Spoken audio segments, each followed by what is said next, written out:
France's government has collapsed after a vote of no confidence in the Prime Minister Michel Barnier. The move plunges the country into a political and financial crisis. It's the first time the French government has been brought down in such a vote since 1962. The left-wing bloc in the country's national executive and Marine Le Pen's hard-right National Rally combined to oust Mr Barnier after he pushed through a budget without a vote. That budget is now null and void, and a weakened President Macron will have to try to find someone else to appoint. Well, in a moment, we'll speak to our Europe editor, Katya Adler, about what this turmoil in Europe's second largest country means for the EU. But first, let's go live to Paris and to our correspondent there, Andrew Harding. Andrew.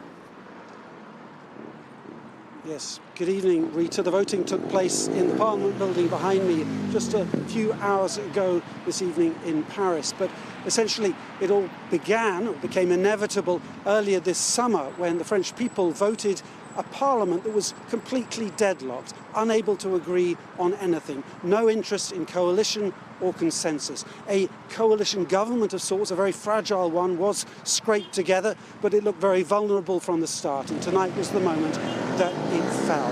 What happens next is unclear, but it looks like France is entering a period, perhaps for months, of deep political and perhaps financial instability.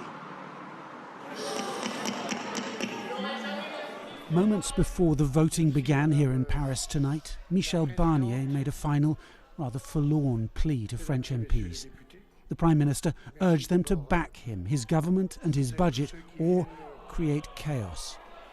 Mesdames et messieurs les députés, je ne me résous pas. I can't believe a majority of MPs here will vote to destabilize our institutions at a moment where our country is going through a deep moral, economic, financial and civic crisis. Économique, financière et civique.